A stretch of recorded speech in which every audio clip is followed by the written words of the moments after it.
자, 자, 의료 쪽에 관련된 내용을 보도록 하겠습니다.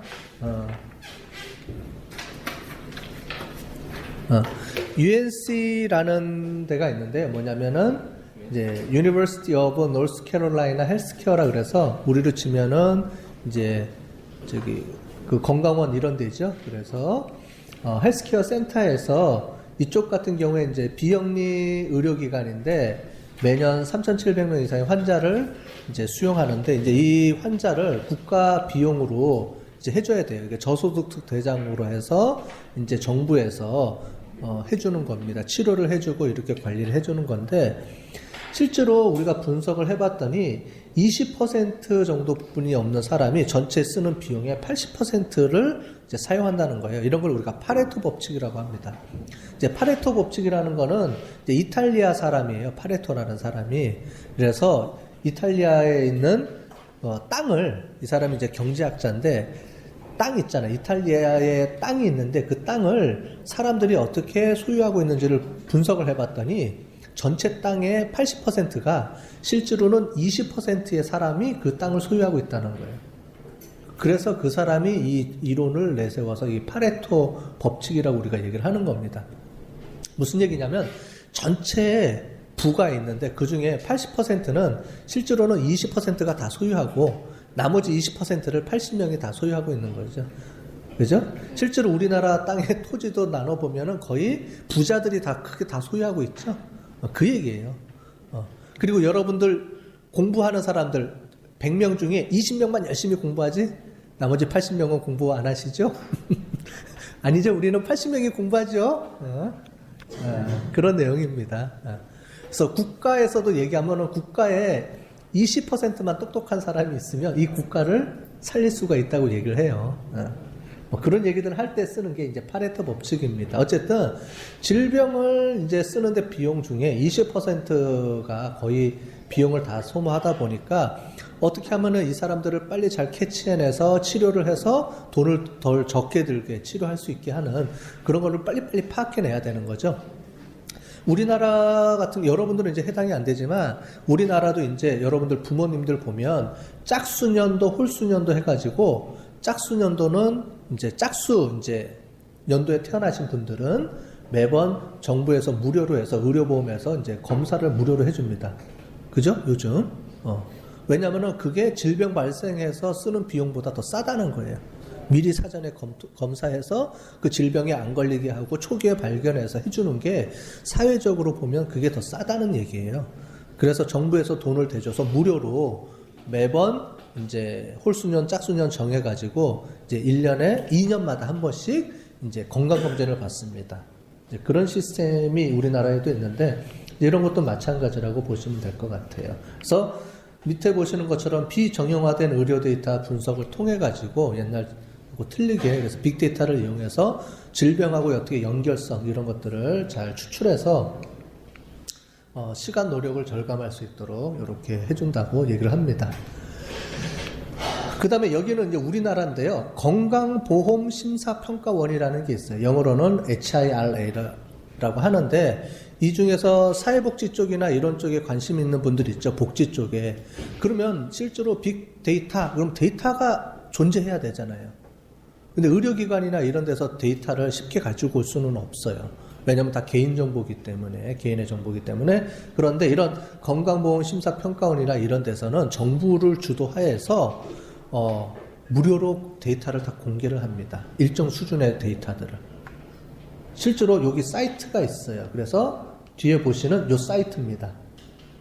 보이시죠? 요게 홈페이지예요. 홈페이지 들어가면 보시는 것처럼 공공 데이터라 그래서 의료 빅데이터 그래서 이런 정보들을 무료로 해서 다 공개합니다. 그러니까 필요하면 어떻게 돼요? 이런 회사들 같은데 그러니까 여러분들이 그런 분석하는 기법하고 이런 것만 알면 이런 데 들어가서 데이터를 갖고 와서 내가 필요한 분석을 통해서 정보를 끄집어내서 활용할 수가 있는 거죠.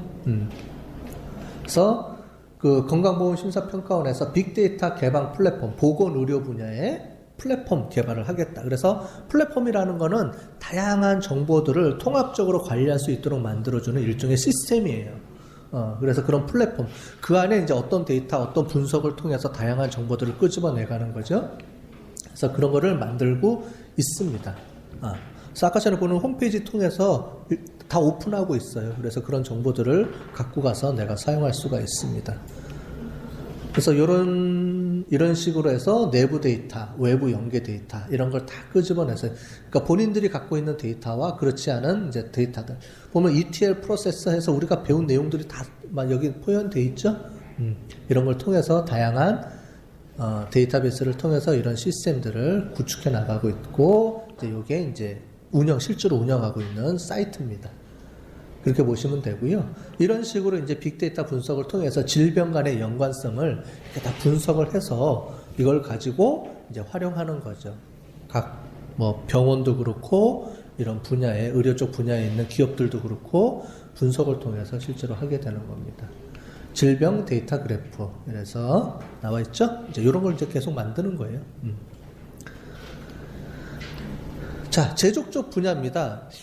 일반 고객 만족도 이런 쪽은 많이 쓰는 건 알겠는데, 이런 이제 상품 만드는데 이게 어떻게 활용이 될까? 빅데이터 분석이 이제 그렇게 되는데요. 실제로는 제조 쪽에서도 많이 쓰입니다. 그래서 제너럴 일렉트릭에서는 이제 항공 운영 시스템에서 항공이 지연되면은 거기 엄청난 매연하고 이런 게 많이 발생한답니다.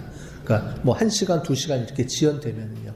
그럼 사전에 이 비행기가 문제가 있는지 없는지를 체크해서 사전에 수리를 미리 하거나 아니면 아예 미리 사전에 운항을 중지해서 빨리 수리를 맡길 수 있도록 그렇게 가야 된다는 거죠.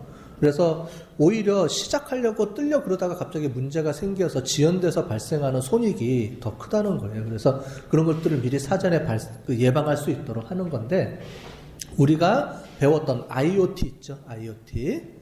그죠? 인터넷 오브 띵스에서 IoT에서 핵심이 이제 센서들.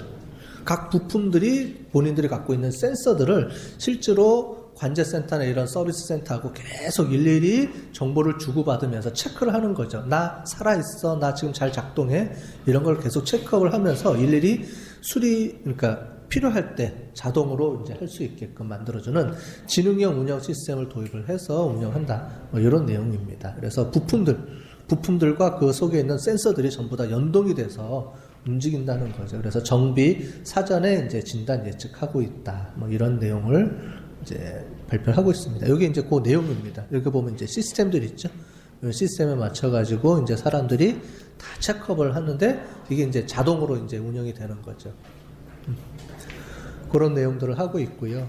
그다음에 현대중공업 같은 경우에 또 이제 필요하게 되는 거죠. 그래서 어떻게 운영이 되는지를 그 다음에 한번 보도록 하는데, 실제로 이제 공정 분석이라는 게 있습니다. 이제 어떻게 하면 작업을 어떻게 움직여 나가는지 이런 분석 시스템이 있는데, 제조할 때 그런 시스템 라인을 이제 최적화 시킬 수 있도록 만들어 나가는 거죠.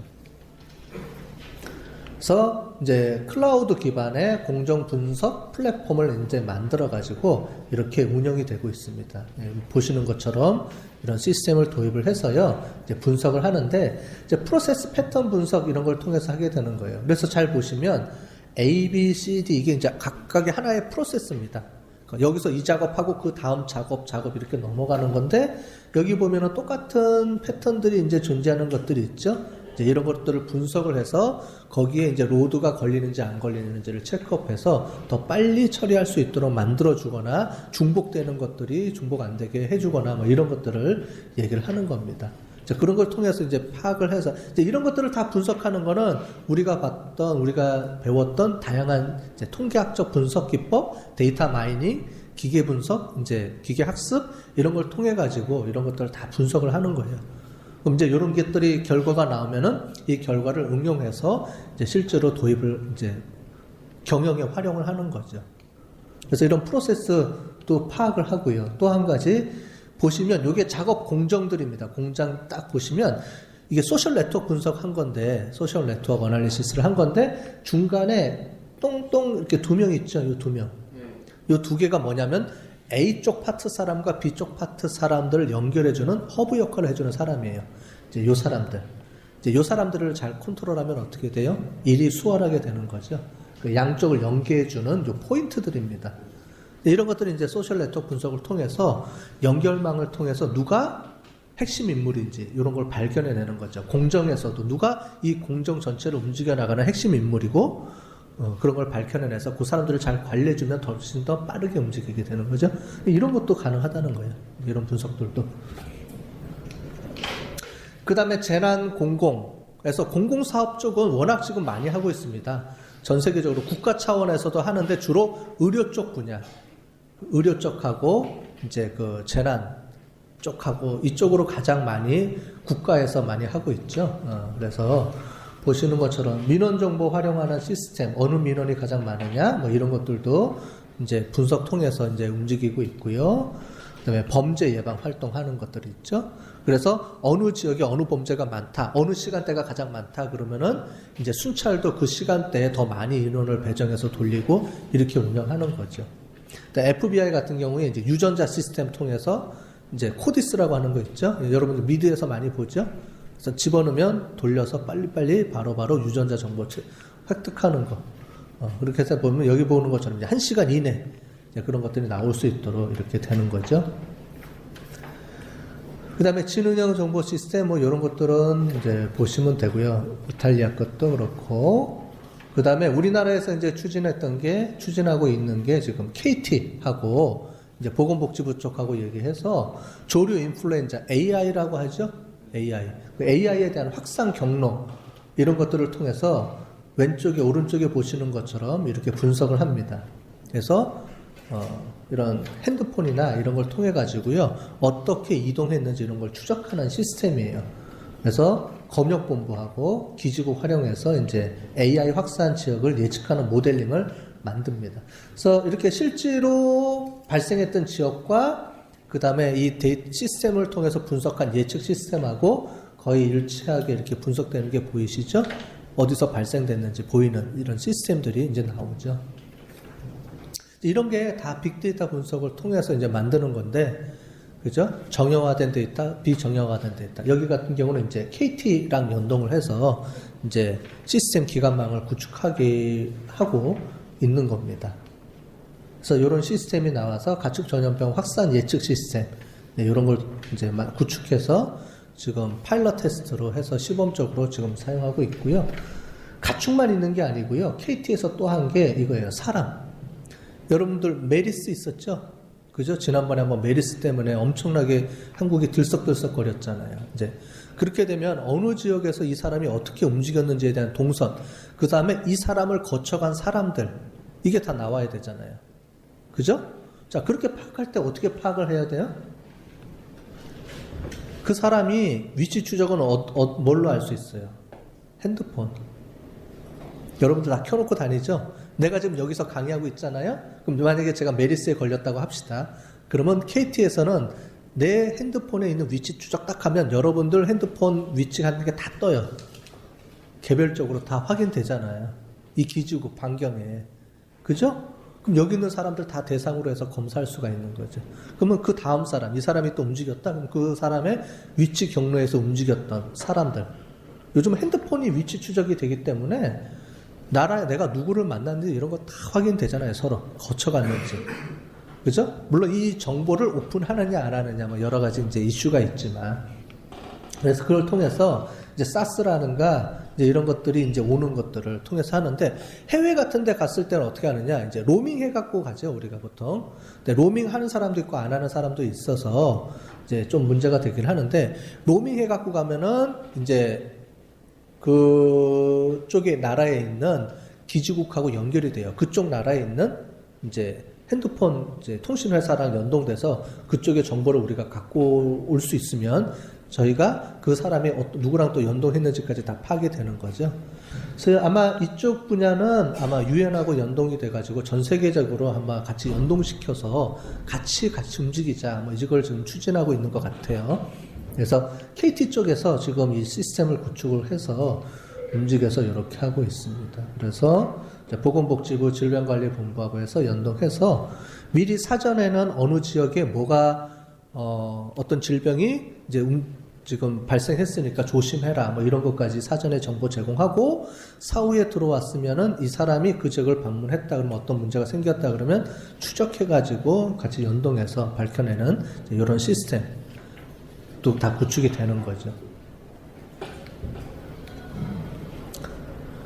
그 다음에 이거는 여러분들이 한번 봤죠? 잘 아시죠? 서울시 심야버스 그죠? 했던 거에 대한 부분입니다. 그래서 얘도 아마 KT 쪽하고 연결됐을 거예요. 그래서 KT하고 서울시하고 이제 CDR이라는 걸 한 겁니다. CDR이 뭐냐면 Call Detail Record라 그래서 이제 전화 기록이죠. 쉽게 얘기하자면 이 전화 기록을 가지고 서울시하고 연계해가지고 데이터 분석을 통해서 어떤 시간대에 어느 지역에 사람들이 가장 몰리는지에 대한 노선을 파악을 해가지고 이제 그러니까 노선을 구축한 거죠. 버스 노선을 심야버스 노선을 어디부터 어디 거쳐서 어떻게 가자 이런 것들을 구축을 해서 지금 한 10몇 개의 지금 운영되는 걸로 알고 있는데요. 그렇게 움직이고 있습니다. 그래서 그거 할 때 이제 KT 빅데이터 분석 플랫폼을 이용을 해서 분석을 해서 이제 그 노선을 이제 조정한 거죠. 그래서 이런 식으로 그래서 보시는 것처럼 이제 이렇게 보면 벌집 모양으로 돼 있죠. 육각형 벌집 모양으로 돼 있어요. 그게 뭐냐면 우리가 이걸 셀이라고 합니다. 셀.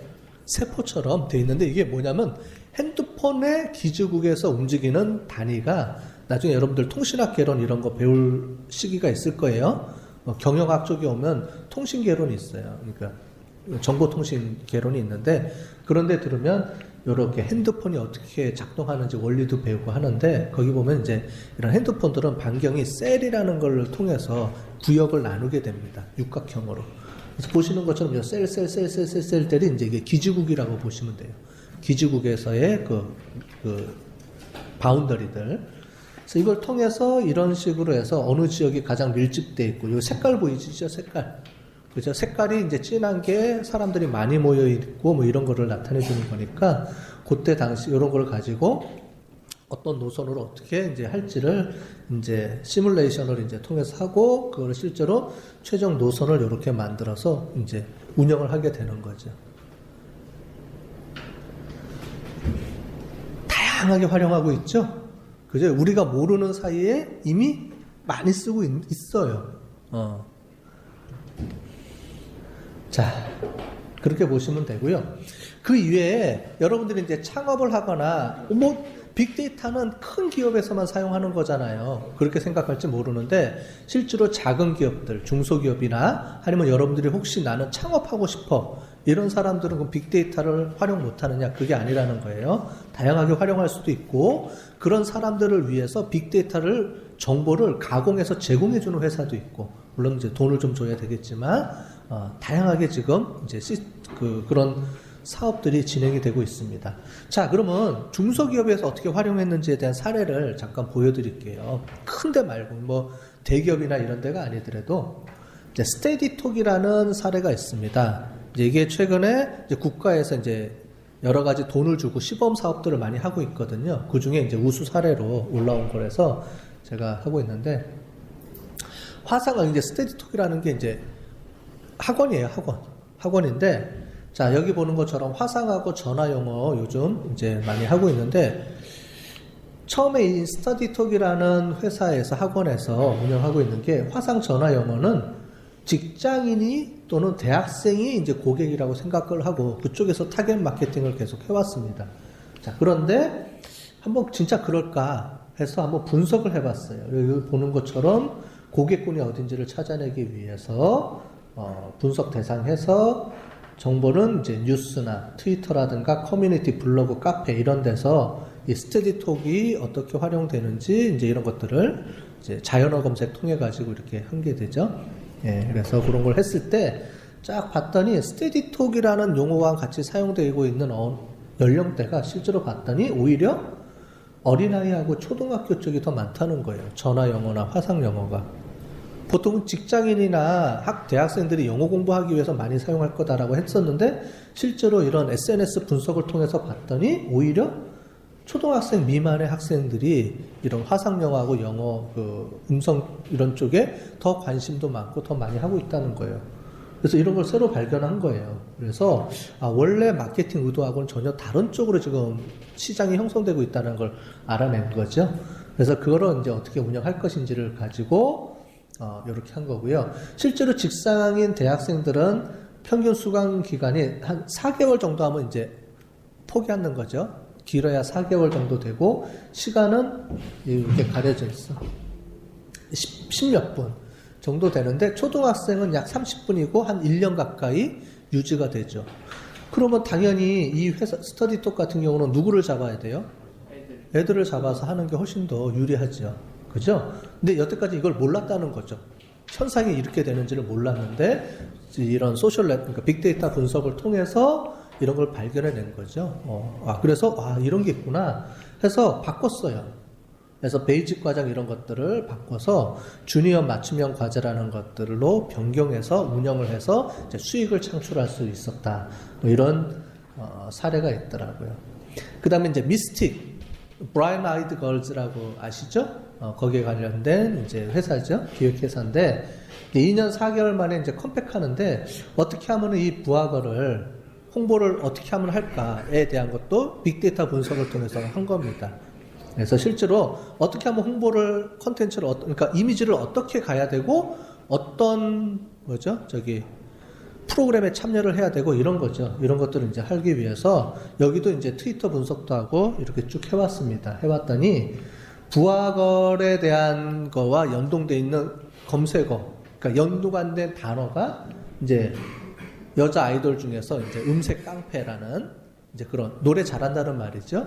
그런 노래 잘한다. 뭐 그 다음에 아이돌 서열 뭐 이런 것들이 실제로 다른 거에 비해서 사람들이 SNS를 통해서 부하거에 대한 여러 가지 단어들 인상이 이렇게 나왔다는 거예요. 그래서 실력을 이제 가창력 있는 실력파, 그 다음에 센 언니 이런 중심으로 가자라는 이제 마케팅 컨셉을 세워야 되겠죠. 그렇게 세워서 이제 움직여서 이렇게 움직였고 키워드 분석을 통해서도 마찬가지고 이제 섹시하다 뭐 그런 것들이 나와 있고요. 그 다음에 프로그램도 언급해 봤더니 여기는 어디 나와 있지? 컬투쇼에 대한 인기가 부하거리 컬투쇼에 나왔을 때가 가장 사람들이 SNS에서 다양하게 홍보 활동도 하고 뭐 이런 게 나와 있더라고요. 그래서 이제 컨셉을 잡는 거죠. 프로그램은 컬투쇼로 가자. 컬투쇼에 가서 이제 프로그램 홍보를 하자. 그 다음에 이미지는 센 언니 중심으로 해서 이제 그렇게 가자 해서 이제 걸크러쉬라는 거를 통해서 이제 홍보를 했죠. 그래서 컴백할 때 뭐 이런 식의 광고 홍보를 이제 실제로 홍보 영상을 냈고요. 그 다음에 이제 컬투쇼 가가지고 이제 다시 거기서 이제 했던 내용들 컴백할 때 이제 그런 것들도 다 홍보도 이런 식으로 다 움직인다는 거예요, 그냥.